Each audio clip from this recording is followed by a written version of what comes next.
नमस्ते बच्चों, कैसे हैं आप लोग। आज हम लोग पांचवा पाठ पढ़ेंगे और पाठ का नाम है हमारा भोजन। इसके पहले हम लोग पास पड़ोस, हमारा परिवार, परिवेशीय पेड़ पौधे, परिवेशीय जीव जंतु के बारे में चर्चा कर चुके हैं। आज हम पहुंचे हैं हमारा भोजन, यानी हमारा भोजन कैसा हो जिससे हम अपने जो डेली हमारी रूटीन है उसके अकॉर्डिंग अपना काम कर सकें, पढ़ाई कर सकें, खेल कूद सकें, या जो जिसका काम है, टेलर का काम अलग होता है, ड्राइवर का काम अलग होता है, सब लोग अपना काम कर सकें। कैसा भोजन होना चाहिए उस पर हम चर्चा करेंगे।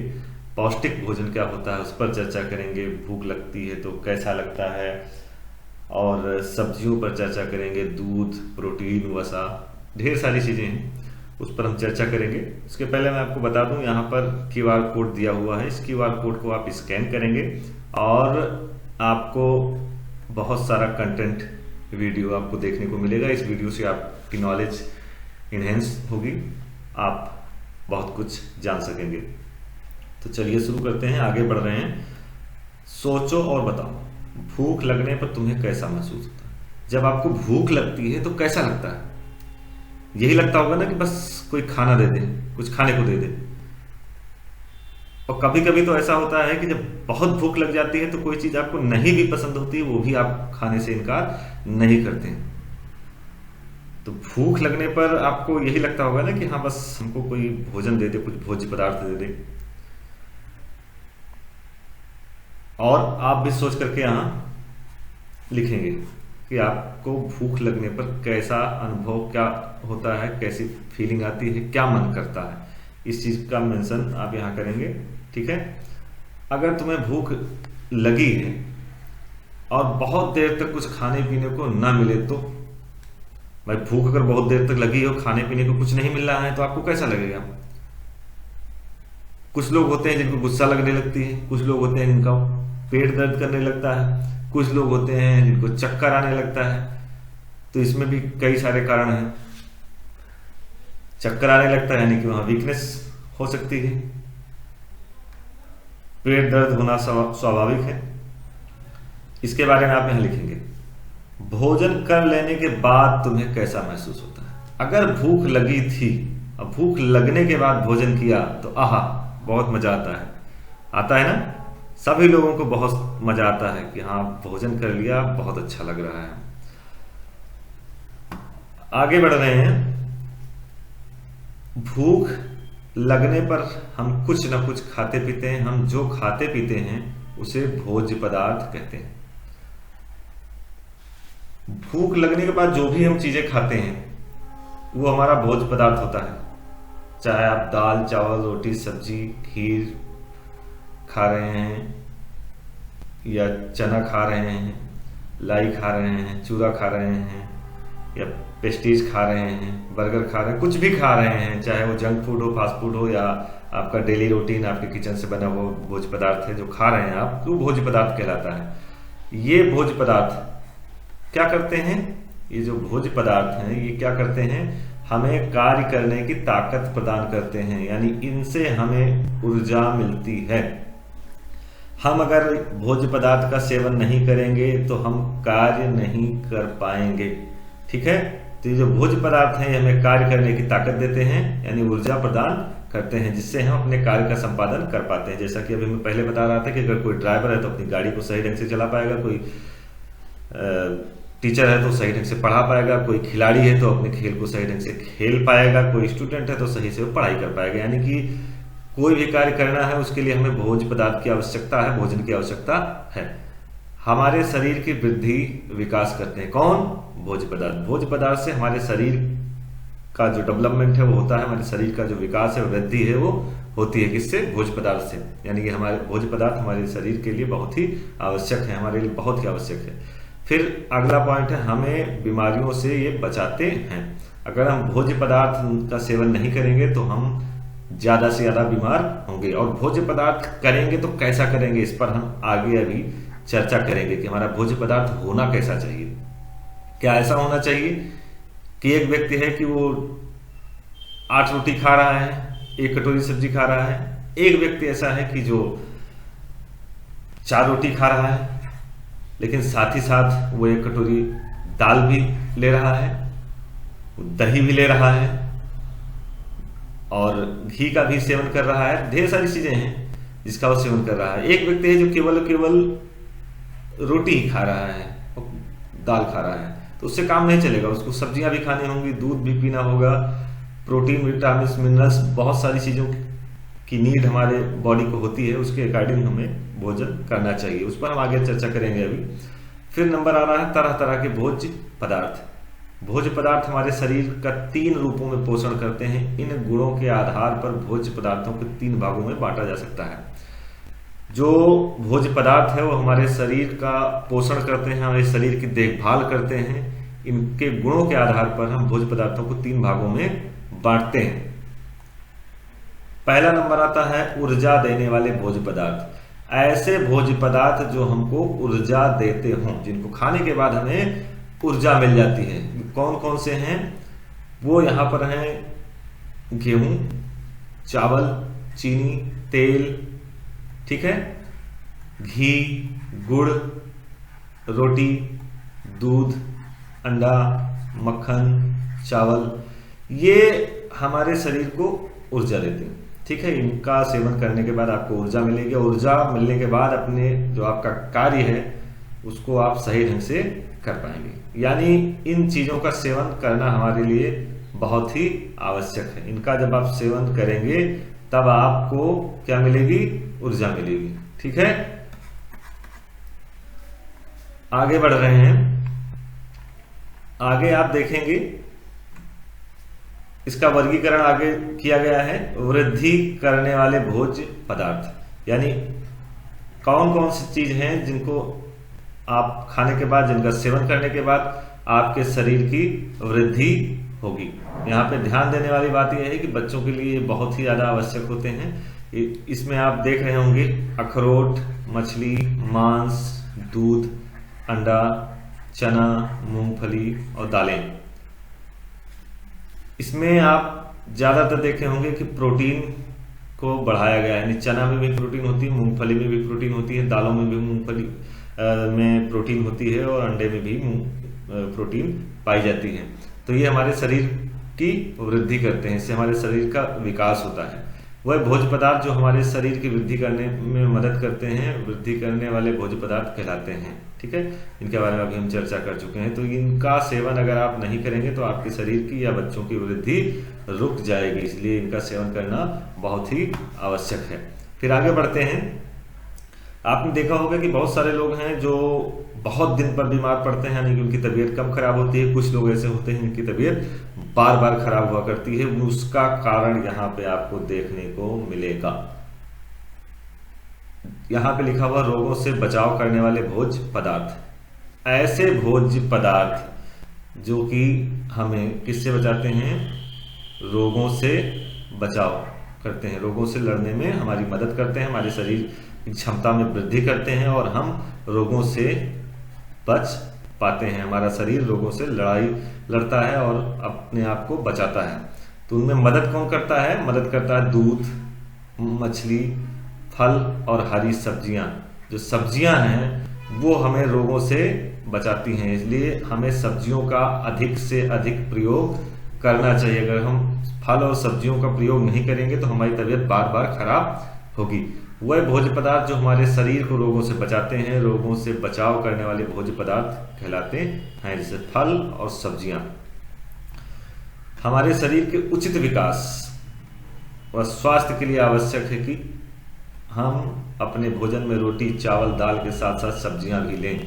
इनके साथ ही हमें दूध और फल भी लेना चाहिए। हमारे भोजन में फल, दूध, सब्जियां, रोटी, चावल सब कुछ प्रचुर मात्रा में होना चाहिए और हमें दालों का जो प्रयोग करना चाहिए। जो दालें हैं, दालों का भी प्रयोग हमें बदल बदल करके करना चाहिए। जो दालें हैं, चाहे वह अरहर की दाल हो, चाहे मूंग की दाल हो, चाहे चने की दाल हो या उड़द की दाल हो, या जितने भी प्रकार की दालें हैं उनको और लोग अन्य नामों से जानते हैं कि काली वाली दाल, पीली वाली दाल, हरी वाली दाल, जो जिस नाम से जानता है, लेकिन दालों को बदल बदल करके हमें खाना चाहिए।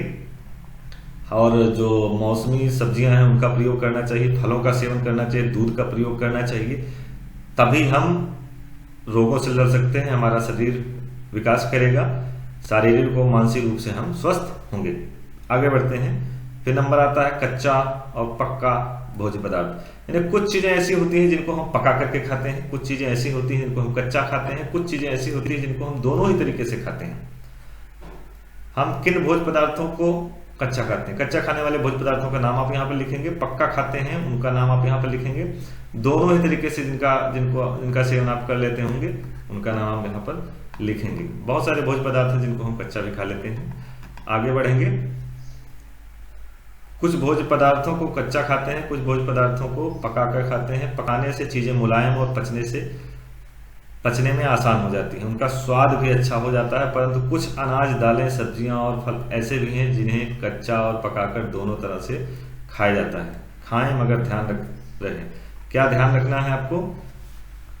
भोजन को हमेशा ढक कर रखना चाहिए, यानी खुले में अगर आप रखेंगे तो उसमें फंगस आ जाएंगे, फफूंदी आ जाएंगी और तबीयत खराब होने के चांसेस बढ़ जाएंगे, उसमें मक्खियां आएंगी, गंदगी वहां पर फैलेगी। इसलिए भोजन को हमेशा क्या करना चाहिए? ढक करके रखना चाहिए, खुले में नहीं रखना चाहिए। कोई भी भोज्य पदार्थ हो उसको खुले में नहीं रखना चाहिए। फलों और सब्जियों पर धूल जमा रहती है, इन पर छोटे छोटे कीड़े भी होते हैं, इसलिए इन्हें खाने अथवा पकाने से पहले साफ पानी से जरूर धो लेना चाहिए। अभी का जो टर्म चल रहा है उसमें डॉक्टर लोग तो ये एडवाइज कर रहे हैं कि अगर कोई भी फल खाया जा रहा है, मान लीजिए एप्पल खाया जा रहा है, तो एक एप्पल को गुनगुने पानी में धुला जाए, क्योंकि उसमें दवा का छिड़काव होता है।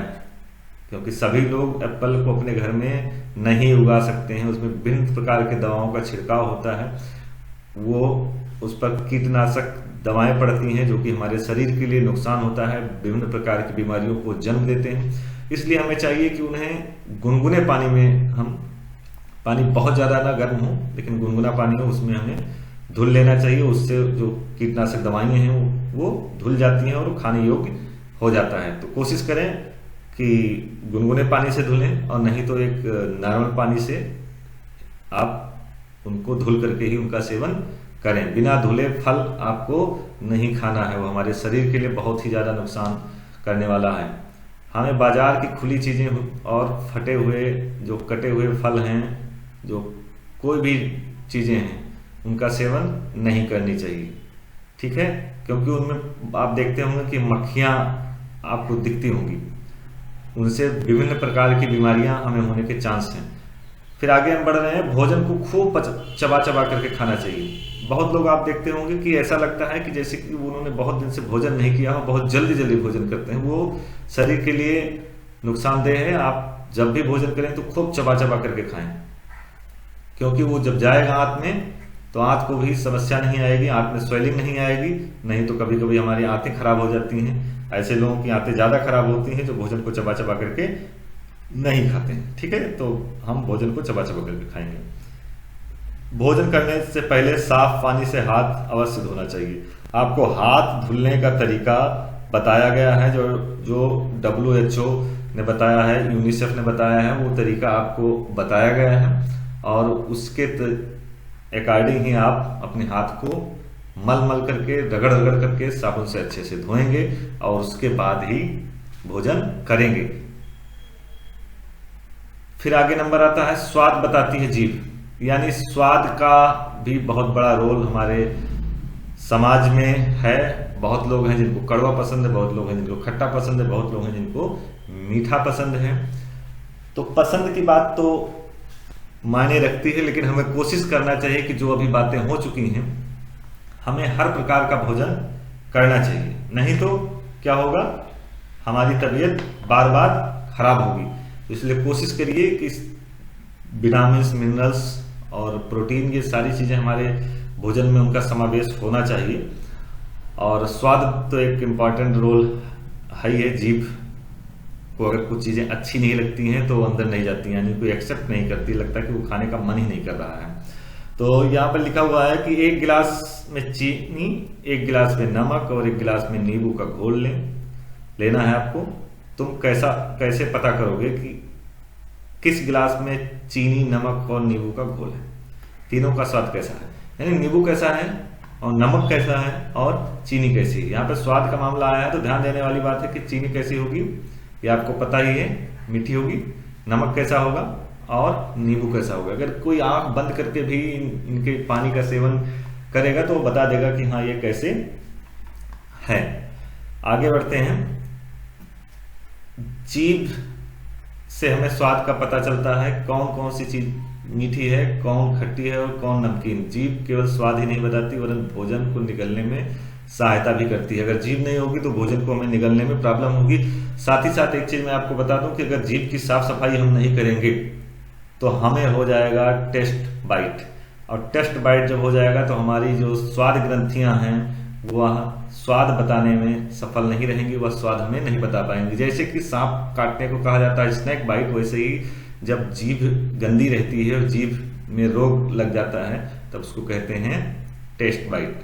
तो इसलिए जीभ का ख्याल रखें। सुबह जब आप मंजन करें फ्रेश हो तब जीभ को अच्छे से साफ करें, धुलें उसको। आपको क्या करना है, यहाँ पर स्वाद बताना है। चीनी कैसी है, मीठी है, तो यहाँ नींबू का स्वाद आपको बता देना है, गुड़ का, यहाँ पे करेला, यहाँ पे मिर्च, हलवा, बेसन की पकौड़ी, समोसा, इमली की चटनी, गुलगुला, इन सब चीजों का आपको स्वाद बताना कि कौन सा खट्टा है, कौन सा मीठा है, कौन सा कड़वा है। फिर आगे है अगर ना होते दांत, भोजन किससे काटते व चबाते।